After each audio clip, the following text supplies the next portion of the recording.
आप लोग माइक वाइक की व्यवस्था कर लीजिए, जो भी पूछे माइक से पूछें। आप लोगों को नींद आई खूब कस के, या आया समझ में? आया? हेलो सर, मेरा जी। नाम प्रफुल्ल जैन है एंड जय जैन सर। अच्छा, आप प्रफुल्ल जैन हैं, क्या बात है। Yes sir. सर आपने जैसे बहुत सारी चीज़ें बताई, जैसे कसाई हैं, पाप हैं, जो जैनिज़्म में कॉन्सेप्ट हैं, और आपने ये भी बताया कि ये सब आप करते हैं तो आप मोक्ष की या केवल ज्ञान की प्राप्ति कर सकते हैं। तो आपको नहीं लगता सर कि केवल ज्ञान की प्राप्ति ही कसाई का एक पार्ट है? अगर आप ये सोचते हैं कि आपके अंदर ये लोभ नहीं आता है कि अगर हम ये सारी चीज़ें फॉलो अच्छा, आप करेंगे। कह रहे हैं कि केवल यस। ज्ञान की प्राप्ति का लोभ भी तो लोभ ही है। Yes sir. मतलब भाषा में कई ऐसे वाक्य होते हैं जो बड़े अच्छे लगते हैं। जैसे एक सिद्धांत आया कि सारी विचारधाराएं निरर्थक हैं, खत्म हो गई हैं, विचारधाराएं खत्म हो गई हैं। तो किसी ने पता क्या कहा? विचारधाराएं खत्म हो गई हैं, ये भी तो एक विचारधारा ही है। Yes sir. तो ये एक ऐसे आर्गुमेंट्स होते हैं कि उसी आर्गुमेंट से उसी आर्गुमेंट को आप अगर घुमा दें। जैसे कुछ लोगों ने कहा, स्यादवाद कहता है कि सारे ज्ञान सापेक्ष हैं, तो फिर कैवल्य ज्ञान क्यों निरपेक्ष है भाई? ये उसी पे अप्लाई कर देते हैं। ये बात ठीक है कि केवल ज्ञान का लालच भी तो एक प्रकार का लालच है, पर लालच के बहुत लेवल्स होते हैं। कभी अगर आप पढ़ेंगे, जेएस बिल को पढ़ेंगे, तो समझेंगे कि हमारे सुख की जो कामनाएं हैं उनमें गुणात्मक अंतर होता है। यस। शायद हम स्वार्थ से मुक्त कभी नहीं होते, पर स्वार्थ का स्तर बहुत ऊंचा हो जाता है। तो छोटे स्तर के स्वार्थ से बहुत बेहतर है कैवल्य का स्वार्थ। ज्ञान का सुख मुर्गा खाने के सुख से बहुत बड़ा सुख है ना? इसी तरह से कैवल्य का सुख ज्ञान के सुख से बहुत बड़ा सुख है। जी सर। तो कह सकते हैं, पर कषाय का मतलब जिन वासनाओं से है ना, वो वासनाएं बहुत छोटे स्तर की हैं। लोभ, क्रोध, मोह, मान। जो कैवल्य के रास्ते का व्यक्ति है, उसको मान से बहुत फर्क नहीं पड़ता। आप उसको 2 गालियां देंगे तो मुस्कुरा के निकल जाएगा, यस सर। क्योंकि उसको मान से उतना फर्क नहीं पड़ता। उसको पता है कि छोटी बुद्धि का आदमी से क्या भिड़ना है। वो उतना ही मुस्कुरा के बोलेगा कि अगर मैं आपको कुछ दूं और आप न लें तो किसका होगा? आप कहेंगे आपका ही होगा। तो कहेगा मैंने आपकी गाली ली ही नहीं, आपकी मैंने। जी बस सर। वो मुस्कुराएगा। सर और एक स्टोरी है, मतलब मुझे पूरा श्योरिटी से याद नहीं है इस बारे में, जी, बट ये स्टोरी जब आदिनाथ जी जो प्रथम तीर्थंकर हैं ऋषभ देव, ऋषभ जी। और तो उनका समूसरण हो रहा था, और उस टाइम महावीर भगवान का जो जीव था कहा जाता है जैनिज्म में, वो उसी को सुन रहे थे। तो ऋषभ देव ने महावीर भगवान की तरफ देखकर बोला था कि आप तीर्थंकर के जीव हैं, अगर आप ये सारी चीज़ें फॉलो करते हैं तो आप तीर्थंकर बन सकते हैं। मैंने भी सुनी है यस कहानी। सर। तो उसमें महावीर भगवान को थोड़ा सा अहंकार हो गया था कि मैं तीर्थंकर का जीव हूँ तो मुझे कुछ करने की ज़रूरत नहीं है, जिसके कारण उनको 24वीं पदवी मिली, तभी वो 24 कहलाते हैं। तो उनके 5 नाम भी हैं, वीरत्वीर। तो ये मैं उससे कनेक्टेड करना चाह रहा था कि इसके हाँ, साथ हो सकता है। लेकिन जब उनको ये कहा गया था, तब उनको सिर्फ संभावना बताई गई थी, तब वो केवली हुए नहीं थे। जी सर। तो केवली होने के रास्ते में ये चीज़ें बहुत छोटी हो जाती हैं, उसके पहले तो होती है सबके अंदर। जी सर। और बाकी हर धर्म में ऐसी बहुत सारी कहानियां हैं जिन कहानियों को आप इतिहास में साबित नहीं कर सकते, पर उस धर्म के लोग उनको मानते हैं। तो मानते हैं तो बढ़िया है, मानने में क्या समस्या है। दिक्कत केवल तब है जब कोई ये दावा करे कि मैं साबित कर सकता हूँ। बाकी तो आस्था की बात है। जी सर। तो ये कहानी मैंने सुनी है, ऐसी और भी कई कहानियां सुनी है, बुद्धिज्म में भी आती हैं, हर धर्म जी में सर। आती है। उन कहानियों का बड़ा फायदा भी होता है। आम आदमी को सही बात समझाने के लिए कहानियों का इस्तेमाल बहुत जरूरी है। आप आम आदमी को केवल ज्ञान के भरोसे सिखाएंगे ना, तो पहली बात तो आएगा ही नहीं आपके पास। बिल्कुल सर। सिखाना तो बहुत दूर की बात है, कहानियों से बात समझ में आती है। तो कहानियों में क्या कहा गया उस पर गौर मत कीजिए, कहानियों का टेक अवे क्या है, भाव क्या है। इस कहानी का टेक अवे ये है कि तीर्थंकर जो व्यक्ति बाद में बनता है, उसको भी ध्यान रखना है कि अहंकार ना आ जाए, यस सर। उस पर गौर करना है। जी सर। ठीक है, बैठिए। Thank you sir. सर नमस्कार। नमस्कार। सर मेरा नाम कुणाल शर्मा है। मैं एक छोटी सी बात पूछना चाहता था सर। अभी हमने स्यादवाद के बारे में बात करी, स्केप्टिसिज्म के बारे में बात करी, और एग्नोस्टिसिज्म के बारे में बात करी। हाँ एग्नोस्टिसिज्म। जी सर। सर अगर हम इसको साइंस से थोड़ा जोड़ें तो कुछ कुछ ऐसा नहीं लगता जैसे हम कहते हैं कि normal diagram of an atom या normal structure of an atom, फिर हमारे पास आया बोर्स मॉडल, फिर क्वांटम फिजिक्स, फिर हमारे पास स्ट्रिंग थ्योरी आई, रिलेटिविटी आई। अब क्वांटम फिजिक्स में हम कहते हैं, जैसे आपने कहा कि ये कहना कि एटम यहीं पर है, इट इज़ नॉट पॉसिबल। फिर आया कि यहाँ पर हो सकता है, क्वांटम फिजिक्स में आ गई। फिर हम स्ट्रिंग थ्योरी में आ गए कि पैरेलल यूनिवर्स है, बहुत सारे हो भी सकता है, नहीं भी हो सकता, होगा होगा नहीं होगा नहीं होगा, वो सातों पार्ट आ गए। तो ये सर ये कनेक्शंस काफ़ी क्लियर से नहीं लगते जैन दर्शन में। मेटाफिजिक्स और फिजिक्स बहुत अलग अलग चीज़ें होगी, बट जो एटम्स की जो प्रोबेबिलिटी है फॉर बीइंग देयर और नॉट, या जो जैन दर्शन में बातें की जा रही हैं कि स्यादवाद और इन सब चीज़ों में 7 ये प्रोबेबिलिटीज़ है कि भूख लगी है, नहीं लगी है, लगी हो भी सकती है, नहीं भी लगी हो सकती है, ये सब कुछ बिल्कुल वैसा सा नहीं लगता। तो मैं ये कहना चाह रहा हूँ कि समझदार लोगों के सोचने का तरीका बहुत पुराने समय से लगभग एक जैसा है। जब आप लॉजिकली सोचेंगे, बहुत लाइकली है कि 2000 साल पहले का व्यक्ति और आज का व्यक्ति लगभग एक ही पैटर्न पे सोचेगा, अगर वो लॉजिकल है तो। अंतर क्या आएगा कि जो लेटेस्ट रिसर्च है, जो डेटा है, उसको आप जोड़ते चलेंगे, पर थॉट प्रोसेस आपका वैसा रह सकता है। तो जब जैन दार्शनिक सोच रहे थे, उस समय आइंस्टीन नहीं थे, उस समय परमाणु के बारे में इतना ज्ञान नहीं था। लॉजिकली वो सोच पा रहे थे कि क्या क्या होगा। उन्होंने कहा कि परमाणुओं से ही दुनिया बनी है, परमाणुओं में क्वालिटेटिव डिफरेंसेस नहीं है। अब आगे चल के बहुत सारी बातें विज्ञान ने साबित कर दी, बहुत सारी साबित नहीं भी हुई। लेकिन अब जैसे हम सब एटॉमिक पार्टिकल्स की बात करें क्वांटम फिजिक्स में, ये बात किसी भी दर्शन में नजर नहीं आती है हमें। दर्शनों में शब्द परमाणु मिलता है, परम अणु, पर परम अणु के भीतर इलेक्ट्रॉन है, न्यूट्रॉन है, ऐसी संरचनाएं हमें फिलॉसफी में नजर नहीं आती। तो साइंस एग्जैक्टली वही कह रहा है ऐसा नहीं है, साइंस में बहुत सारी नई बातें आ रही हैं। फिर जैन दर्शन या बाकी दर्शन मल्टीपल यूनिवर्सेस की बात आमतौर पर नहीं करते हैं। शंकराचार्य ऐसी बात एक हद तक करते हैं, पर मल्टीपल की बात ना करके वो 3 लेवल्स की बात कर रहे हैं, मल्टीपल की बात तो नहीं है। कहने का भाव ये है कि विज्ञान जो नई रिसर्चेस कर रहा है, उसमें से बहुत सारी सिमिलर हैं उन चीज़ों के जो पहले सोची गई थी, कुछ नहीं भी है। जैसे एक बहुत प्रसिद्ध दार्शनिक, जहाँ से शुरू हुआ पश्चिम का दर्शन, उसने कहा कि दुनिया पानी से बनी। आज हम जानते हैं कि पानी से नहीं बनी है दुनिया। एक ने हेराक्लाइटस ने कहा दुनिया आग से बनी है। आज हम जानते हैं कि दुनिया आग से नहीं बनी है। तो बहुत सारी बातें गलत भी साबित होती हैं। तो दर्शन ने जो बहुत सारी कल्पनाएं की, लॉजिकल इमेजिनेशंस की, उनमें से कुछ गलत, कुछ काफ़ी हद तक सही, कुछ एकदम सही साबित होती हैं, और कुछ अपर्याप्त, क्योंकि कुछ ऐसी चीज़ें सामने साइंस में आ रही हैं जिनके पक्ष या विपक्ष में कुछ कहा ही नहीं गया। तो साइंस को समझने में ब्यूटी ये है कि आप तुलना कर सकते हैं कि हाँ, ये चीज़ कुछ कुछ वैसी कही गई थी, लेकिन साइंस में बहुत कुछ नया भी है। और मूल अंतर जो है वो मेथडोलॉजी का है। जब साइंटिस्ट कुछ कहता है तो साइंटिस्ट प्रमाण के साथ कहता है, ऑब्जर्वेशन के बेस पे कहता है।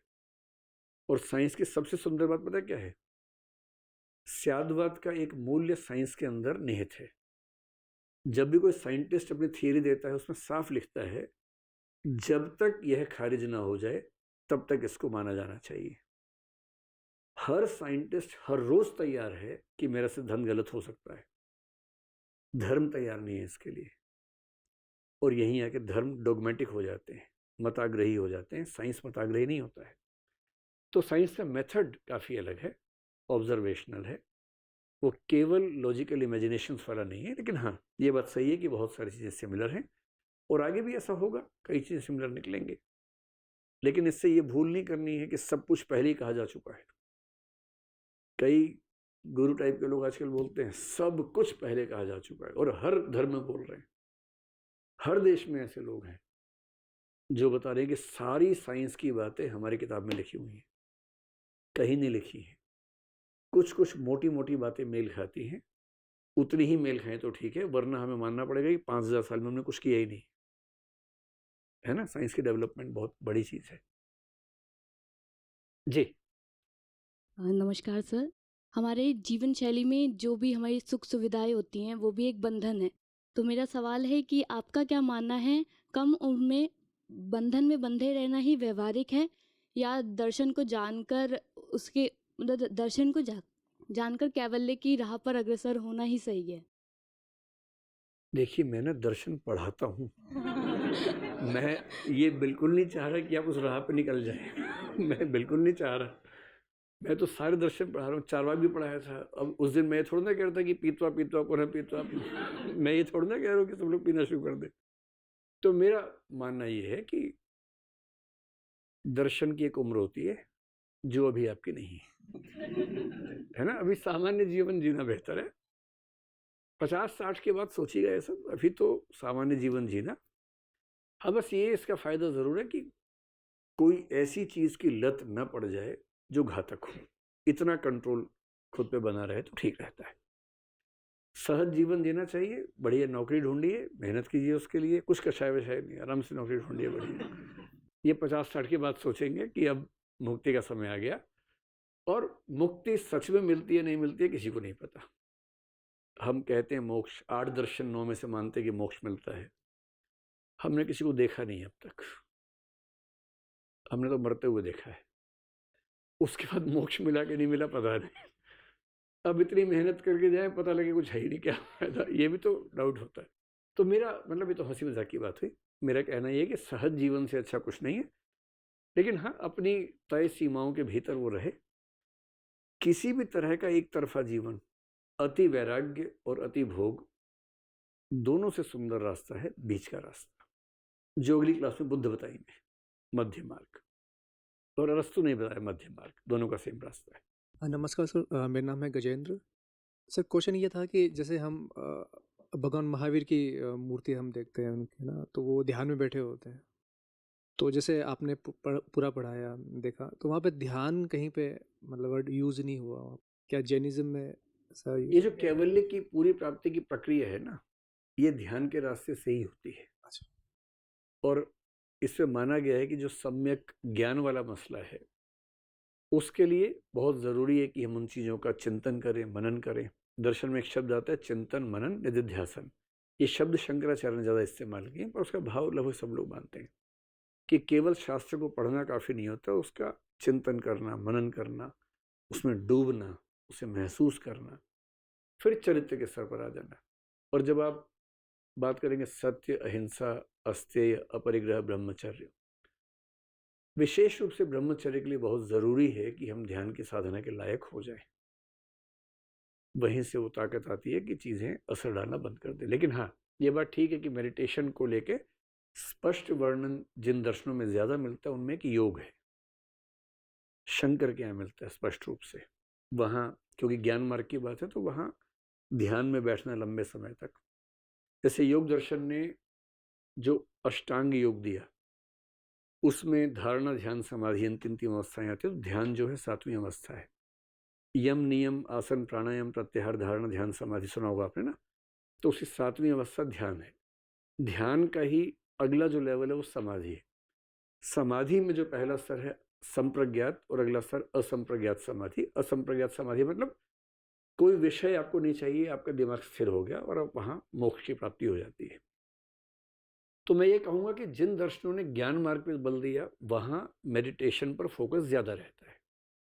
जहाँ भक्ति पर बल है, जैसे वैष्णव वेदांत पे, वहाँ पूजा पाठ, भक्ति, कीर्तन, श्रवण, भजन, उस पर फोकस ज़्यादा है। जैन दर्शन क्योंकि 3 रास्ते मिला के चलता है तो इसलिए ज़्यादा फोकस उस पर नज़र नहीं आता। लेकिन सामान्य प्रक्रिया में ध्यान के बिना बात बनेगी नहीं, ये बात ठीक है। Thank you so much sir for today session. मेरा क्वेश्चन ये था कि जैसे अभी हमने बात करी है कि जैन धर्म के बारे में, और आपने काफ़ी सारे कनेक्शन में बताई वेस्टर्न फिलोसफर से रिलेटेड भी। तो मेरा एक क्वेश्चन था कि जब जैन दर्शन हमारे इंडिया में चल रहा था, उसी टाइम बौद्ध दर्शन भी लगभग समकालीन उस स्थिति में थे। तो उस वक्त क्या इन दोनों में समानताएं थी और क्या अंतर थे? पहली बात तो जैन और बौद्ध एकदम समकालीन है ऐसा नहीं है। बैठे बैठे बैठे 6ठी सेंचुरी बीसी में बौद्ध दर्शन शुरू हुआ क्योंकि बुद्ध पैदा हुए उस समय। जैन दार्शनिक मानते हैं कि क्योंकि 24वें तीर्थंकर महावीर हैं, 23वें और 24वें तीर्थंकर हिस्ट्री में हमें प्रमाण से जानकारी मिलती है। जो पार्श्वनाथ जी थे 23वें तीर्थंकर, 9th और 8th सेंचुरी बीसी में उनका हमें डिस्क्रिप्शंस मिलते हैं। उसके पहले भी 22 हैं। उन 22 के जो हिस्टोरिकल प्रमाण हमें चाहिए वो भी नहीं मिले। लेकिन जैन लोगों की जो आस्था है वो ये कि वो थे।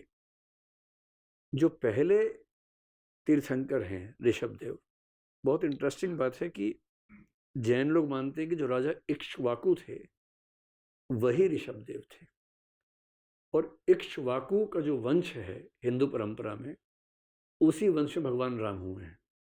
हरिश्चंद्र, जो तारामती हरिश्चंद्र वाली कहानी आपने सुनी है, हरिश्चंद्र हुए, फिर दिलीप हुए, रघु हुए, रघु के बाद फिर वो अज दशरथ, फिर राम का जन्म हुआ।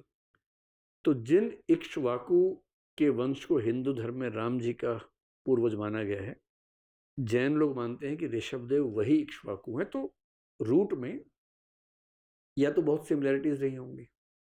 फिर जो 22वें तीर्थंकर माने जाते हैं, नेमिनाथ जिनका नाम है, ऐसे डिस्क्रिप्शंस आते हैं कि वो और भगवान कृष्ण आपस में मित्र थे। जैन फिलोसफी में से खूब दृष्टांत मिलते हैं। तो 23 से पहले के तीर्थंकरों का ऐतिहासिक तो अभी साक्ष्य मिलना बाकी है, लेकिन ऋग्वेद में, बाकी वेदों में कुछ साक्ष्य ऐसे आते हैं जिससे ये पता लगता है कि जैन दर्शन उतना नया नहीं है जितना बौद्ध दर्शन है। हालांकि बौद्ध भी कहते हैं कि जातक कथाओं के माध्यम से कि पहले से बैकग्राउंड चल रही थी, पर वो एक अलग बात है। बुद्ध का जन्म अपने आप में एक महत्वपूर्ण घटना है। लेकिन हाँ, एक दौर था जब जैन बौद्ध दोनों परंपराएं श्रमण परंपराओं के रूप में प्रचलित थी, और जो वैदिक धार्मिक आंदोलन था उसके विपरीत जो 6 परंपराएं खड़ी हुई थी, उनमें से 2 परंपराएं ये थी। इनमें समानताएं बहुत सारी हैं, अंतर बहुत सारे हैं। मैं कहूँगा कि अगर ये हिंदू परंपरा है, ये बौद्ध है, तो बीच में जैन परंपरा है। जैन परंपरा थोड़ी इधर दिखती है। मसलन ईश्वर हिंदुओं में कई लोग मानते हैं, कई लोग मानते नहीं। आपको आश्चर्य होगा, जैसे मीमांसा दर्शन ईश्वर को नहीं मानता है, सांख्य भी ईश्वर को लगभग नहीं मानता है, न्याय वैशेषिक योग मानते हैं बहुत कम मात्रा में, बहुत ही कम मात्रा मानते हैं, वेदांत ठीक से मानता है। तो हिंदुओं के बारे में कहना कि ईश्वर को मानते हैं नहीं, ये हम जब हिंदू दर्शन पढ़ेंगे तब समझेंगे। लेकिन हाँ, कुछ मानते हैं, कुछ नहीं मानते हैं। जैन नहीं मानते, बुद्ध नहीं मानते। बुद्ध में आगे महायान के लोग मानने लगे, लेकिन बुद्ध नहीं मानते थे। आत्मा की बात करें, हिंदू आत्मा मानते हैं, जैन मानते हैं, बौद्ध नहीं मानते हैं। तो ये अंतर हो गया। कई चीजें ऐसी कि तीनों मानते हैं, तीनों कर्म सिद्धांत मानते हैं, तीनों मोक्ष मानते हैं, तीनों बंधन मानते हैं, तीनों पुनर्जन्म मानते हैं। बस आत्मा को लेकर अंतर है कि बौद्ध कहते हैं कि आत्मा नहीं है किंतु पुनर्जन्म होता है। ये बड़ी इंटरेस्टिंग कहानी है उनकी। आत्मा नहीं है पर पुनर्जन्म होता है, ये बौद्धों का एक विशेष विचार है। तो मैं कहूँगा कि बौद्ध परंपरा हिंदू परंपरा से थोड़ी ज़्यादा दूर है। जैन परंपरा बौद्ध और हिंदू के बीच में है, क्योंकि कुछ मामलों में जैसे आत्मा का विचार एक प्रमुख विचार है जो दोनों में कॉमन है। अहिंसा दोनों ने मानी है, पर अहिंसा को मानने का जो इंटेंसिटी जैनिज्म में है उतनी बुद्धिज्म में नहीं है। बुद्ध ने मांस खाने के लिए मना नहीं किया था, बस ये कहा था कि जरूरी होने पे खाना है और स्वाभाविक रूप से जिस पशु की मृत्यु हो चुकी है उसी को खाना है, मार के नहीं खाना है। जैन धर्म मना करता है। जैन धर्म यहाँ तक कहता है कि जो शाकाहार है वो भी पूरा नहीं करना है। ऐसी चीज़ें जिसमें फर्मेंटेशन हुआ हो, क्योंकि बैक्टीरिया है, वो नहीं खाना है। ऐसी चीज़ें जो ज़मीन के अंदर हैं, जहाँ बहुत सारे मतलब जीव जंतु आसपास से मर सकते हैं, उनको नहीं खाने से। आलू को नहीं खाना है। ऐसी चीज़ें जिनके अंदर बीज है, टमाटर जैसे कई जैन नहीं खाते क्योंकि उसके अंदर बीज होता है। बीज अपने आप में एक जीवन की संभावना है। तो जिन चीज़ों के अंदर बीज है वो भी नहीं खानी है, जो ज़मीन के अंदर है वो भी नहीं खानी है। इस हद तक अहिंसा दुनिया में कहीं नहीं। बुद्धिज्म बहुत प्रैक्टिकल तरीके से अहिंसा को लेते, लेकिन हाँ, अहिंसा का मूल्य बुद्धिज्म में भी है। ठीक है सर, नमस्ते। मैं योगेश हूँ सर, कुरुक्षेत्र यूनिवर्सिटी से आया हूँ सर। मेरा एक पहले तो ये है सर कि मैं बहुत अच्छा महसूस कर रहा हूँ भाई। क्या बात है, अभी तक अच्छा महसूस कर रहे हैं? अभी तक क्या बात है। मतलब आपको सामने से सुन के अच्छा महसूस कर रहा हूँ। मतलब मुझे देख के अच्छा लग रहा है, सुन के भी ठीक लगा? सुन के देख तो आपको वीडियो पे लेते हैं सर। अच्छा, सुन के वीडियो पे सुन नहीं पाते। सामने से नहीं सुन पाते ना सर। अच्छा ठीक है, पूछिए क्या सवाल तो है? सवाल ये है सर कि जैसे जाहिर है जैन जो दर्शन है वो भारतीय दर्शन का हिस्सा है। तो जो भारतीय दर्शन है सर हमारा, वो क्या आदिम मान्यताओं से मुक्त दर्शन है सर? थोड़ा इसको एक्सपेंड कीजिए सवाल को, क्योंकि इसके 2-3 मतलब निकल सकते जैसे मतलब थेल्स के बारे में मैंने सुना है सर कि जो प्राचीन बेबीलोन वाली कहानियां थी सर, उसमें वो देवता था सर, जल वाला मरदूम। हैं। थेल्स तो थालीज बोलते हैं दरअसल। थालीज एक दार्शनिक था, जी 6th सेंचुरी बीसी में ग्रीस में हुआ था। जी सर, उसने ये विचार दिया कि पानी से दुनिया बनी है। परम तत्व है सर, हाँ उपादान है। हाँ लेकिन उसने मरदूम वाली उसको खारिज कर हाँ। दिया। अभी आप बता रहे थे सर, जैसे राजा इक्ष्वाकु वाला है सर वो, और राम के बारे में भी हमारे पास प्रमाण है नहीं है सर, तो इसका किस तरह से प्रभाव है सर भारतीय दर्शन पर? देखो, 2 चीजें होती हैं, एक होता है प्रमाण, एक होती है मान्यताएं। दुनिया के सभी धर्मों में, सभी संस्कृतियों में, सभ्यताओं में बहुत सारी मान्यताएं हैं। वो लोग मानते हैं कि ऐसा हुआ था। अब क्या होता है कि जैसे हम सामान्य बात करते हैं, अगर मैं एग्जांपल देके समझाऊं, हम सब में एक टेंडेंसी होती है बात को थोड़ा सा बढ़ा के कहने की। एक एग्जांपल मुझे याद है, आज से 20 साल पहले या 25 साल पहले दिल्ली में कुछ बम धमाके हुए थे। मैं उस समय दिल्ली में था। उस दिन कनॉट प्लेस में बम धमाका हुआ, और उस दिन संयोग से हमें कनॉट प्लेस जाना था, मैं गया नहीं था, तो मेरे कुछ दोस्त वहाँ थे। तो मैंने उनमें से एक से पूछा, मैंने कहा भाई जब धमाका हुआ तुम कहाँ थे, सेफ तो हो? तो दरअसल वो धमाके से कम 2 किलोमीटर दूर था, उसको आवाज़ भी नहीं आई थी। तो ठीक है, उसने कहा कि मुझे तो आवाज़ भी नहीं है, मुझे कुछ नहीं पता, लेकिन हाँ बाद में पता लगा कि धमाका हुआ 2 किलोमीटर बाद। हम वहाँ पर फिर देखने गए, खूब भीड़ थी, फिर वापस आ गए। इतनी बात थी। जब ये बात उसके पेरेंट्स में से किसी ने सुनी और उनसे किसी ने पूछा, तो 2 किलोमीटर घट के 200 मीटर रह गए कि अरे क्या बताएं जी, बाल बाल बच गया, 200 मीटर दूर था, बस भाग्य अच्छा था, बच गया। जब वो बात तीसरे घर में गई तो बम के ऊपर ही बैठा हुआ था वो, है ना, बस अभी भी उठा ही था, वो उठा और फटा बम, और भाग्य अच्छा था कि बच गया। ये टेंडेंसी हम सब में है, बात को बढ़ा के कहने की, पुराने लोगों में भी थी। तो किसी धर्म में कोई ठीक सी घटना हुई, लोगों ने इतना बढ़ाया, इतना बढ़ाया, इतना बढ़ाया कि वो बातें अविश्वसनीय हो गई। मैं तो हिंदी साहित्य में एक उपन्यास मैलांचल आपने सुना होगा, उसमें एक कहानी है, 1947 के आसपास की कहानी है। लोग क्या बात करते हैं कि एक अंग्रेज था, उसकी पत्नी की तबीयत खराब हो गई। अंग्रेज घोड़े पे पत्नी को लेकर ट्रेन के लिए स्टेशन गया, तो ट्रेन निकल चुकी थी। अब पत्नी को बचाना था, तो अंग्रेज ने सोचा मैं घोड़े से ही दूसरे शहर चला जाता हूँ। पंखराज घोड़ा बोलते हैं वहाँ के लोग। इतना तेज दौड़ाया कि जब वो पहुंचा तो ट्रेन को आने में कई घंटे बचे हुए थे। और कुछ हमारे दोस्त ऐसी कहानी सुनाया करते थे, अरे हमारे दादाजी अंग्रेजों से लड़ रहे थे, तलवार से गर्दन कट गई, उसके बाद भी आगे चलते गए। तो इंसान की टेंडेंसी है बातें बढ़ाने की। जब ये बातें बढ़ते बढ़ते बहुत बढ़ जाती हैं, अविश्वसनीय होती है, पर हर धर्म ऐसी कहानियों से भरा हुआ है। तो मेरा आजकल मानना यह है कि हम उन कहानियों पर आरोप तो कोई भी लगा सकता है, कोई भी सवाल खड़ा कर सकता है। बेसिक बात है कि धर्म की भाषा को समझने का सही तरीका है कि आप उसका टेक अवे देखिए क्या है, कि उस कहानी के माध्यम से क्या कहने का प्रयास हो रहा है, वो मूल्य क्या है। तो ये बात आपकी ठीक है कि हर धर्म में कुछ ऐसी बातें हैं जो अविश्वसनीय हैं, प्रिमिटिव हैं, आदिम हैं, लेकिन वो ह्यूमन नेचर का पार्ट है। आप भी जैसे अपने जाएंगे दोस्तों से बात करेंगे कि आज क्या हुआ, तो आप नहीं बताएंगे तीसरी रो में बैठे हुए थे, आप शायद बताएंगे सबसे आगे बैठा हुआ था। ये ह्यूमन टेंडेंसी। बैठा तो आगे था सर, पीछे कर दिया। अच्छा, आगे से पीछे किए गए। मतलब ह्यूमन नेचर है, क्या कर सकते हैं। और धर्म क्या है, कई हजारों सालों की कलेक्टिव ह्यूमन नेचर का प्रोडक्ट है। तो ह्यूमन नेचर के अवशेष तो धर्म में दिखेंगे ना भाई, उससे कैसे बच सकते हैं। ठीक है जी। Hi sir, my Hi. name is Vartika Jain. So Jainism में सर एक टर्म काफ़ी मतलब widely popular है, संलेखना और संधारा. हाँ, So my question to you is like how this संलेखना और संधारा is widely perceived in other philosophies. संलेखना बहुत पुरानी परंपरा है, संथारा भी बोलते हैं।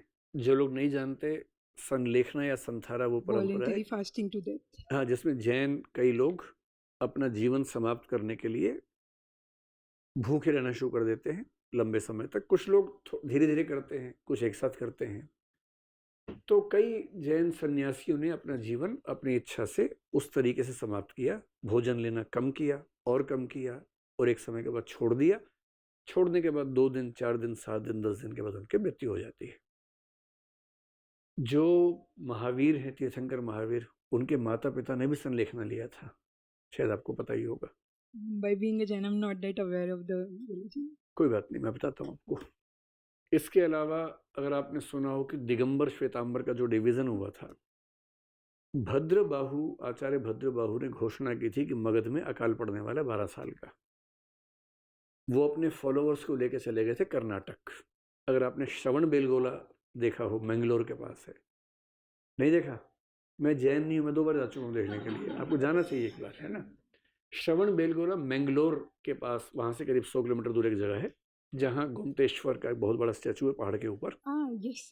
अच्छा, अब याद आ गया आपको, ठीक है। भद्रबाहु जब आचार्य ने कहा कि अकाल पड़ने वाला है, तो वो अपने फॉलोअर्स को लेके वहां गए। वो जगह तभी से प्रसिद्ध हुई क्योंकि वो वहां रहे कुछ साल तक। ऐसा कुछ लोग कहते हैं कि उस समय मगध के जो राजा थे, क्या नाम था उनका, चंद्रगुप्त मौर्य, वो भी जैन बन के उनके साथ चले गए थे।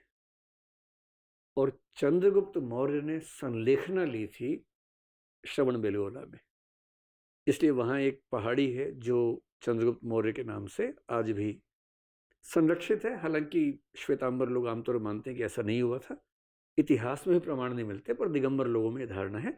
जो लोग वहाँ गए थे वो दिगंबर हो गए थे, और जो यहाँ रह गए थे पाटलिपुत्र में, वो श्वेतांबर हुए। तो ये बहुत पुरानी परंपरा है संलेखना वाली। और कुछ लोग जब नाराज होते हैं तो कहते हैं कि संलेखना एक तरह का सुसाइड है, तो भाई इसे क्यों खारिज ना किया जाए, क्यों अपराध ना माना जाए।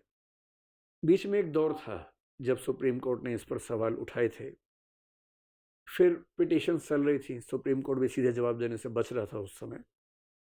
लेकिन अब जो फैक्ट है अब ये है कि अटेम्प्ट टू सुसाइड अपने आप में भी अब अपराध रहा नहीं है। जिस तरह से पहले आईपीसी सेक्शन 309 में जैसे पहले जो उसका डिस्क्रिप्शन था वो चेंज हो गया सुप्रीम कोर्ट के बाद से। मेरा मानना ये है कि अगर फोर्स उसमें नहीं है, और मैं तो यहाँ तक मानता हूँ कि राइट टू लाइफ जितना ही सुंदर राइट टू डाई भी होना चाहिए। ये तो हमारे देश में भी स्थितियाँ ऐसी नहीं है, वरना मैं तो यूथेनेशिया के समर्थन में हूँ, एक्टिव यूथेनेशिया के समर्थन में हूँ, प्रोवाइडेड की कंडीशंस ऐसी हों कि उसका मिसयूज ना हो।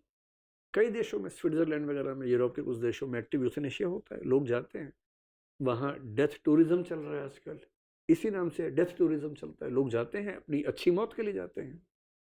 तो मेरा मानना है कि अगर किसी आउटर फोर्स के बिना कोई व्यक्ति पर्याप्त जीवन जीने के बाद खुद ये डिसाइड करे कि जीवन पर्याप्त हो गया, अब जाना चाहिए, और वो बिना किसी दबाव के ऐसा कर रहा है, तो मेरे ख्याल से इसमें राज्य को बहुत आपत्ति नहीं होनी चाहिए। मेरी व्यक्तिगत राय ये है। लेकिन शर्त यह है कि कोई फोर्स ना हो। कई बार क्या होता है, फोर्स नज़र नहीं आती पर होती है। फोर्स है तो ये अटेम्प्ट टू मर्डर है, पर अगर विलफुल है, वॉलंटरी है, तो मुझे नहीं लगता इसमें दिक्कत है। मैं तो चाहता हूँ कि आज से 50-100 साल बाद जब भी कंडीशंस ठीक हों, तो right to death, right to peaceful and dignified death भी हर व्यक्ति को हासिल होना चाहिए।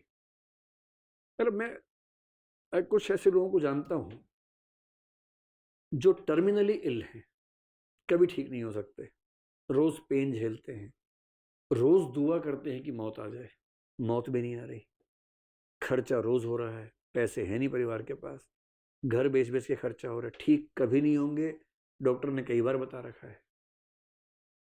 वो व्यक्ति छटपटा रहे हैं कि काश हम मर जाएं, और एक शांत मृत्यु ऐसे व्यक्ति को मिल जाए तो इसमें क्या बुरा है। तो मतलब मेरा व्यक्तिगत राय ये है कि मृत्यु को उतना बुरा नहीं मानना चाहिए जितना मानने की परंपरा है। एक समय के बाद मृत्यु चुनने की चीज़ भी तो हो सकती है कि आई चूज टू डाई, और इसलिए यदि कोई बिना फोर्स के संलेखना करता है तो मेरी राय में मुझे गलत नहीं लगता। हाँ, एक दौर था 10 साल पहले जब मुझे ये गलत लगता था, जब मैं उन आर्गूमेंट्स को ज़्यादा फॉलो कर रहा था। अब मेरी राय ये है कि इससे बहुत दिक्कत नहीं होनी चाहिए। ठीक है, बैठिए। Hello sir. हेलो। मेरा नाम विद्याभूषण है और सर मेरा सवाल है कि अभी आपने डिस्कशन के दरमियान ये बताया था कि ईश्वर को कोई पर्पस नहीं होता है, तो ऐसा पिछले कुछ दिनों से मेरा ऐसा पर्सनल बिलीफ होने लगा है कि अ, ईश्वर जो है वो दरअसल यही दुनिया, मतलब क्रिएशन ही जो है वो क्रिएटर है। तो इसको क्योंकि जब इस चीज़ को हम मानते हैं तो किसी पर्पस की आवश्यकता होती नहीं है। तो इस पर आप क्या कहना चाहेंगे? धर्म और दर्शन की दुनिया में एक विचार है जिसको बोलते हैं पैंथीज्म, सर्वेश्वरवाद। वो यही विचार है कि जगत ही ईश्वर है, ईश्वर ही जगत है। मतलब ईश्वर और जगत के संबंध में ना 3-4 डायग्राम्स बनते हैं। कुछ लोग मानते हैं कि ईश्वर जगत में ये संबंध है, कुछ लोग मानते हैं कि ये संबंध है, कुछ मानते हैं कि ये संबंध है। जो ये मानते हैं उनका मानना है कि ईश्वर ये है, जगत उससे अलग है। जैसे न्यूटन ने इस तरह का विचार माना था। इसको डाइज्म आमतौर पर बोलते हैं, तटस्थेश्वरवाद। कुछ मानते हैं कि ईश्वर एक बड़ी यूनिट है और मनुष्य उसके भीतर है, हम उसके संसार उसके भीतर है। जैसे रामानुज जो वैष्णव वेदांत है वो ऐसा मानता है, या वैष्णव वेदांत के सब लोग ऐसा मानते हैं, रामानुज भी और निम्बारक भी, वल्लभ भी, चैतन्य महाप्रभु भी, सब ऐसा मानते हैं। ये जो विचार है ये कहता है कि ईश्वर और जगत एक ही चीज है, जो आप कह रहे हैं। इसको बोलते हैं पैंथीज्म, इसको पेनेंथीज्म कहते हैं। ये जो विचार है भारत में तो एग्जैक्टली नहीं, लेकिन पश्चिम के एक विचारक हैं स्पिनोजा, आप इनको सर्च कीजिए जाके, इन्होंने ठीक है विचार दिया है। कुछ किताबें जो आप सजेस्ट करना चाहें, इस पे मैं पढ़ना चाहता हूँ। मतलब मेरी व्यक्तिगत राय है कि किताबों में ये उतना आसान होता नहीं जितना हम सोचते हैं, बहुत उलझाऊ होता है। लेकिन अगर आपको पढ़ना है, इंडियन फिलोसफी के लिए बहुत आसान किताब मैंने एक बार बताई थी, हरेंद्र प्रसाद सिन्हा की आती है, HP सिन्हा नाम से, भारतीय दर्शन की रूपरेखा। बहुत आसान किताब है, केवल एक किताब वो पढ़ लीजिए भारत में। और पश्चिम में पढ़नी हो तो आप या तो याकूब मसीह की किताब पढ़ सकते हैं, वही मुझे आसान लग रही है हिंदी में भी। तो याकूब मसीह पश्चिम दर्शन की किताब पूरी पढ़ लीजिए। और याकूब मसीह ने धर्म दर्शन में बड़ा अच्छा लिखा है, बहुत ही सुंदर। थोड़ा कॉम्प्लेक्स है, कॉम्प्लिकेटेड होता है, पर सारे धर्मों को स्टडी करना हो कंपैरेटिव तो उनकी बुक्स बड़ी अच्छी है, और हिंदी में भी ठीक है वो किताबें। ठीक है जी। नमस्ते सर मेरा नाम अमन सिंह है। सर मेरा सवाल ये है कि जैसे हम इसमें देखते हैं जैनिज़्म में या बाकी भारतीय दर्शनों में भी, कि इनका जो सोर्स ऑफ नॉलेज है वो बेसिकली इंट्यूशन नज़र आता है, जिसको हम बोलते हैं। तो हम देखें जैसे जो कंटेम्प्रेरी फिलॉसफी है, जिसमें हम एनालिटिकल फिलॉसफी को देखते हैं, उसमें एक जैसे ट्रेडिशन हुआ लॉजिकल पॉजिटिविज्म, उसमें AJ रडोल्फ कार्नर, वो सब जो है, तो वो एक सिरे से मतलब वो तो ये बोलते हैं कि मेटाफिजिकल स्टेटमेंट्स आर मीनिंगलेस, एक सिरे से खारिज करते हैं। तो अगर हम उनको देखें तो मतलब ये काफ़ी दर्शन भारतीय भी और वेस्ट के भी, जिसको कॉन्टिनेंटल फिलॉसफी बोलते हैं, वो उनको मतलब बेकार हो जाते हैं, पूरी खत्म हो जाते हैं। तो इसको और ये सर क्योंकि बहुत इन्होंने रेवोल्यूशन कर दिया 20th सेंचुरी में फिलॉसफी ऑफ साइंस लॉजिक में, तो मतलब ये अब जो रेवोल्यूशन कर दिया ही आपको लग रहा है कर दिया, उसमें अंतर है थोड़ा सा। कई बार हमें ऐसा लगता है कि असल में आप फिलोसफी डिपार्टमेंट में पढ़ रहे होंगे, शायद कहीं पढ़ रहे हैं। नहीं पढ़ तो नहीं, वैसे पढ़ा आपने ना। क्या होता है कि हम जिस दुनिया में होते हैं हमको उस दुनिया की घटनाएं बहुत बड़ी लगती हैं। जैसे जब मैंने भी फिलोसफी पढ़ाई है वाला जो बता रहे हैं, 20वीं सदी के चौथे 5वें दशक में कुछ दार्शनिक हुए इंग्लैंड में मुख्य रूप से, जिनमें एक AJ एयर थे, विटगेन्स्टीन भी उस समय हुए, रसेल हुए। इन सब लोगों ने ये कहा, मुख्य रूप से AJ एयर, रुडोल्फ कार्नेप, इन दो लोगों ने, कि मेटाफिजिक्स की हर स्टेटमेंट मीनिंगलेस है, क्योंकि न तो ये साबित हो सकती है न खारिज हो सकती है। थियरी ऑफ वेरिफिकेशन कहते हैं इसको। तो उस समय एक माहौल बन गया यूरोप में कि मेटाफिजिक्स की हर स्टेटमेंट बकवास है, मीनिंगलेस है, निरर्थक है। तो ये कह रहे हैं कि सर तो उस तरह की बातें, तो क्या हम ये नहीं मान सकते कि ये सारे दर्शन जो है बहुत इंट्यूटिव हैं, कोई बहुत ठोस बैकिंग नहीं है। मतलब जिस तरह से लॉजिकल पॉजिटिविज्म ने कहा था कि मेटाफिजिकल स्टेटमेंट्स मीनिंगलेस है, इथिकल स्टेटमेंट्स भी मीनिंगलेस है उनके हिसाब से, बाद के लोगों ने ये कहा कि उनकी स्टेटमेंट्स ही मीनिंगलेस थी। जो विटगेन्स्टीन अपनी पहली किताब में ट्रैक्टेटस में जो पिक्चर सिद्धांत बोलते हैं, पिक्चर थ्योरी बोलते हैं, उसके बेस पे उसने साबित कर दिया कि मेटाफिजिकल स्टेटमेंट्स बेकार हैं। उसी विटगेन्स्टीन ने कुछ साल के बाद ये भी तो क्लेम किया कि मेरी पहली किताब ही बेकार थी। जब वही सामान्य भाषा के सिद्धांत पे आया, उसने खुद क्लेम किया कि जो किताब मैंने लिखी थी वो निरर्थक थी। अब मुझे रियलाइज हो रहा है। मेरा अपना मानना ये है कि 4 दार्शनिकों के ये बोल देने से कि मेटाफिजिक्स बेकार है, मेटाफिजिक्स बेकार हो नहीं जाता है।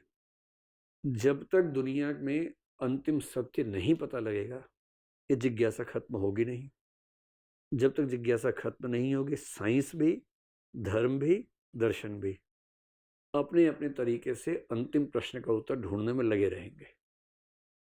और तब तक मनुष्य को अपनी कल्पनाओं में जीने से हम रोक भी नहीं सकते ना भाई। लॉजिकल इमेजिनेशन कर रहा है, ऐसी हो सकता है, ये हो सकता है, शायद भगवान ने बनाया, शायद नहीं बनाया, कैसे रोक सकते हैं? तो मैं बहुत मतलब प्रभावित हूँ नहीं लॉजिकल पॉजिटिविज्म के तर्कों से। मतलब ये मान लेना उनके हिसाब से कि सारी मेटाफिजिक्स मीनिंगलेस है, सारी एथिक्स मीनिंगलेस है, ऐसा नहीं होता है।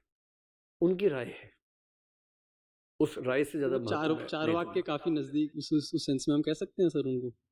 नहीं, मतलब चारवाक भी तो मेटाफिजिक्स लेके आता ही है। चारवाक अगर ये कह रहे हैं कि संसार 4 तत्वों से बना है, मेटाफिजिक्स से तो है, वो तो मेटाफिजिक्स को मीनिंगलेस बता रहे हैं। तो चारवाक के बहुत नज़दीक नहीं है। और एजे एयर ऐसे सुखवादी आदमी नहीं थे कि हम उसके नज़दीक इथिक्स में मान लें। तो मेरे ख्याल से दोनों अलग चीज़ें हैं। एक ही समानता है कि दोनों पारलौकिक सत्ता को नहीं मानते। ये समानता मानना चाहें तो मान लीजिए। Thank you sir. ठीक है। Hello sir. Sir, Jain philosophy अपने आप में बहुत ही रिच फिलॉसफी है, बट जब हम उसके एक्सपेंशन की बात करते हैं रिलीजन की, तो वो काफ़ी लिमिटेड है, इंडिया तक ही सीमित है। तो इसके क्या रीज़न हैं या क्या रीज़न हो सकते हैं? इसके रीज़न बहुत अच्छे ओशो रजनीश ने बताए कि जैन धर्म दुनिया भर में फैल क्यों नहीं पाया। 3-4 वजह है। पहली बात, जैन धर्म में मुख्य रूप से दिगंबर संप्रदाय, वैसे भारत में श्वेतांबर लोग ज़्यादा हैं संख्या में, 80% के आसपास होंगे मेरे ख्याल से, पर जिन्होंने मूवमेंट ज़्यादा की उसमें दिगंबर ठीक ठाक संख्या में थे। अब पहली दिक्कत है कि अगर दिगंबर साधु दुनिया में जाना चाहें तो ठंडे प्रदेशों में जा नहीं सकते, क्योंकि सर्दी कैसे झेलें। तो बहुत बड़ा हिस्सा तो वैसे ही अनकवर्ड हो जाता है। फिर वो सब शाकाहारी हैं। आप ऐसे क्षेत्रों में जा ही नहीं सकते जहाँ मांस के बिना काम नहीं चलता है, जहाँ ठीक से खेती नहीं होती है, वहाँ जैन धर्म चल ही नहीं सकता। तीसरी दिक्कत क्या है? जैन धर्म की मान्यता है कि कोई भी साधु केवल जैन घर का खाना खा सकता है। जहाँ जैन लोग पहले से हैं नहीं, आप वहाँ जा नहीं सकते। कैसे खाना खाएंगे जैन घर का? ये सब ओशो ने बताए आर्गुमेंट। चौथी बात, इस्लाम ईसाई दुनिया भर में फैल गए क्योंकि वो बाकी लोगों को अपने रास्ते पर लाने का प्रयास कर रहे थे, कन्वर्ट करवा रहे थे। भारतीय धर्मों में सामान्यतः सबकी धारणा है कि किसी को कन्वर्ट करवाना ठीक नहीं है। जैन धर्म में नहीं करवाता कन्वर्ट। आपने कभी नहीं सुना होगा जैन धर्म ने सबको कन्वर्ट कर दिया अपने में। कोई इच्छा से हो तो हो, ऐसा कोई प्रयास नहीं किया जाता। जिस धर्म को किसी को कन्वर्ट करवाने की इच्छा ही नहीं है, वो बाहर जाने का प्रयास भी क्यों करेगा? इन सब वजहों से जैन धर्म का प्रचार बहुत ज़्यादा हुआ नहीं। मेरे ख्याल से उनका शाकाहारी होना, कपड़ों में एक अनुशासन का होना और कन्वर्ट करवाने की इच्छा न होना, इन वजहों से जैन धर्म का प्रसार बहुत कम हुआ। और जैन लोग इतने अमीर क्यों हैं अपरिग्रह के बाद? इसका उत्तर भी इसी में छिपा हुआ है। जो समुदाय संख्या में कम है, बहुत सारे धर्म हैं, धर्मों में झगड़े भी चल रहे हैं कुछ कुछ मात्रा में, असुरक्षा तो होती होगी, सीधी सी बात है। आपके पास संख्या कम है, तलवार आप उठा नहीं सकते क्योंकि आप अहिंसा वाले हैं। संख्या भी कम, तलवार भी नहीं उठा सकते। तो ऐसे समाज के पास ताकतवर होने का एक ही रास्ता होता है, पैसा। इसलिए जैन लोगों ने पूरी ताकत लगाई उद्यमी होने में। खेती करने के लिए वर्धमान जी ने मना कर दिया था क्योंकि उसमें हिंसा हो जाती है। अब आप खेती करेंगे नहीं तो क्या करेंगे? बिजनेस करेंगे। बिजनेस करेंगे तो पैसा कमाएंगे। और एक अंतिम बात है कि जैन समुदाय के अधिकांश लोग उस समुदाय से आए हिंदू धर्म में से जो वैश्य समुदाय है। इसलिए आप देखेंगे आज भी जैन और गुप्ता में खूब शादियां होती हैं, जैन अग्रवाल इन सब में खूब शादियां होती हैं। वो एक दूसरे को अलग मानते ही नहीं ज़्यादा, क्योंकि दोनों, मतलब मेरा मानना है कि दोनों के रूट्स काफ़ी हद तक सेम रही हैं। और ये पूरी वही सोसाइटी का ग्रुप है जिसकी बिजनेस सेंस बहुत स्ट्रांग है। तो जैन समुदाय में, मारवाड़ी समुदाय में, जो वैश्य समुदाय है, इन सब की बिजनेस सेंस बहुत स्ट्रांग है। इससे भी उनके अमीर होने का रास्ता खुलता गया। तो जैनों का कम होना अहिंसक होना, इसी का रिजल्ट है अमीर हो जाना और अमीरी को बना के रखना। Thank you sir. सिर्फ मेरा एक लास्ट क्वेश्चन है कि जैसे कि आपने ना ओशो रजनीश के बारे में बहुत बार जिक्र किया है, तो वो जन्म से जैन थे, जी तो क्या जो जैन धर्म की जो विशेषताएं हैं वो ओशो रजनीश में मतलब पाई जाती हैं? आपका क्या है पॉइंट ऑफ व्यू है इसमें? जब ओशो यानी कि चंद्र मोहन जैन 5 साल के थे, उनकी छोटी बहन की मृत्यु हो गई थी, जी। कुसुम नाम था, स्मॉल पॉक्स से उसकी डेथ हुई। तो उन्होंने अपने घर में, वो दिगंबर की एक उप शाखा होती है जिसको बोलते हैं, असल में दिगंबर में शाखाएं हैं 13 पंथी 20 पंथी, मुख्य रूप से 2। श्वेतांबर में 3 शाखाएं हैं, स्थानकवासी, मूर्ति पूजक और 13 पंथी। लेकिन इंटरेस्टिंग बात है कि दिगंबर में एक और शाखा है जिसे बहुत कम लोग जानते हैं, उसको बोलते हैं तरन पंथी। ओशो उस धारा से थे, उसके एक आचार्य हुए तरन तारन नाम के, और ओशो पर बड़ा गहरा प्रभाव उनका था, दिगंबर के काफी नजदीक है। तो जब 5 साल की उम्र में उनके घर पे वो सब कार्यक्रम हुआ शोक वाला, तो वो बड़े मतलब डूब गए थे ध्यान में, ऐसा कहते हैं। 1965 में जब वो लगभग 15-16 साल के मेरे ख्याल से रहे होंगे उस समय, जो पहला उपदेश उन्होंने दिया स्वामी तरन तारन के बारे में ही दिया। दिगंबर परंपरा का इतना प्रभाव था, आपने सुना होगा कि ओशो के कम्यून में नग्नता का बड़ा सम्मान होता है, न्यूडिटी का। कई लोग मानते हैं कि ओशो की न्यूडिटी का जो मूल संस्कार है वो दिगंबर जैन परंपरा से आया है। अपने परिवार में देखा उन्होंने, जब वो ओशो बन गए तो उनके सबसे शुरुआती शिष्यों में उनके माँ बाप दोनों थे। ओशो के माँ और पिता उनके शिष्य हो गए थे। उसके बाद जैन धर्म ने शुरू में बहुत सम्मान दिया उनको, बड़ा अच्छा संयोग रहा, संबंध रहा, लेकिन बाद में एक उन्होंने ऐसी स्पीच दी एक जैन सभा में जिससे जैन लोग उखड़ गए। उसके बाद से मतलब जैन लोग मानते हैं कि हमने उनको बाहर कर दिया, वो कहते कि आप क्या बाहर करेंगे, मैं जा रहा हूँ। तो जो भी हुआ, लेकिन उसके बाद से जैन धर्म से उनका नाता टूट गया। उन्होंने सलाह देते देते एक बात कह दी थी कि भाई यहूदी बहुत कम लोग हैं, जैन भी बहुत कम है। यहूदी बहुत अमीर हैं, जैन भी बहुत अमीर हैं, पर यहूदियों ने 40% नोबेल प्राइज जीते हैं और आपने एक भी नहीं जीता। तो लोगों ने कहा ठीक है, बताओ क्यों नहीं जीता। तो बोले मुझे ऐसा लगता है कि हमारा जो भोजन है उसमें कुछ कमी है जो इंटेलिजेंस को रोकती है। तो उन्होंने एक सुझाव दे दिया जिससे जैन समाज बहुत आहत हो गया। सुझाव ये था कि जो अनफर्टिलाइज्ड एग है हमें वो खाना चाहिए, क्योंकि उसमें जीवन नहीं। क्योंकि दूध तो पीते हैं हम पशुओं का जैन समाज में, या तो वीगन हो, वीगन तो है नहीं। अगर हम टमाटर नहीं खा रहे क्योंकि उसमें बीज है, पर हम गाय का दूध पी रहे हैं, भैंस का दूध पी रहे हैं, उसमें बीज नहीं है, ठीक बात है। तो मुर्गी का वो अंडा जिसमें बच्चा नहीं है, जो फर्टिलाइज है ही नहीं। बहुत लोग ऐसे एग्स खाते हैं। जो एगिटेरियंस हैं उनमें भी कुछ ऐसे हैं जो केवल वही अंडा खाते हैं जो फर्टिलाइज नहीं होता है, क्योंकि उसमें जीवन नहीं होता। तो ओशो ने पता नहीं उस मूड में क्या सोच के कह दिया जैन सभा में कि आपको वो खाना चाहिए। उससे फिर जैन समाज आधे घंटे के लिए अहिंसा भूल गया। मतलब कुछ ऐसा कुछ किया नहीं उन्होंने, लेकिन नाराज हो गए, और नाराज होके फिर उसके बाद से ओशो और जैन समाज के बीच में वैसा अच्छा संबंध रह नहीं पाया जो शुरू में बड़ा अच्छा दिख रहा था, शुरू के कुछ सालों में। तो सर इसमें हम ये मान सकते हैं कि मतलब वो जन्म से थे, लेकिन वो विशेषताएं जो जैन धर्म जो मान्यताएं मानता है वो ओशो रजनीश नहीं मानते हैं। नहीं मानते हैं। जैसे वो जीवन भर उन्होंने कहा कि मैं खुद अहिंसा का पालन करूंगा। नॉन वेज से उनको नफरत थी।